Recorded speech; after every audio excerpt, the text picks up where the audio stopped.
Well, this is a pivotal moment for the Bay Area and beyond. The future is here, whether you like it or not. Tonight, a big decision in San Francisco, a green light for more driverless taxis. The California Public Utilities Commission voted 3-1 to allow Cruise and Waymo to collect fares via their driverless cars. You see one of them right there, and to operate 24/7 on the streets of San Francisco. Mayor London Breed releasing this statement to us tonight saying, quote, autonomous vehicles are a key part of the future of transportation, not just in San Francisco, but in the world. As a city that leads on innovation, we are committed to integrating AVs and improving how they can work safely and effectively in our city. Now, this decision confirmed after hours of public comment and debate. Nearly 200 people signed up to speak. Among them, several members of the disabled community who seem divided on driverless vehicles.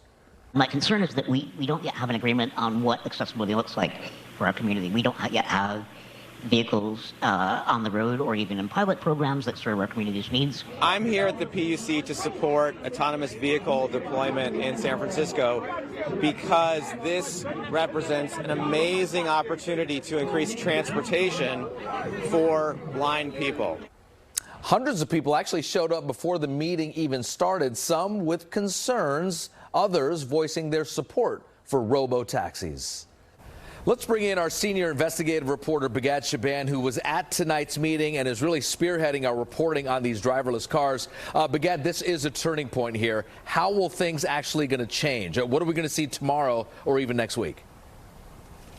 Well, Raj, as a result of tonight's meeting, we're now going to see two of the largest driverless car companies in America now have permission to expand their robotaxi services throughout San Francisco 24/7 with no cap on the number of driverless cars they can put out on the road. The interesting point is that both of those companies, Raj, currently operate driverless vehicles all throughout San Francisco 24/7. So what's the difference exactly? Well, up until today, they weren't allowed to actually charge passengers around the clock for those rides.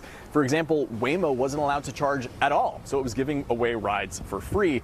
Cruise was a little bit further along in the regulatory process, so it was allowed to charge fares to passengers, but only for driverless rides in certain parts of the city during overnight hours. So today's vote, Raj, changes all that to the point where both companies can essentially operate just like Uber and Lyft throughout San Francisco. It's going to be remarkable. Bigad, you just got stuck during a recent ride in a Cruise car. Are we going to see a lot more people getting stuck around town now?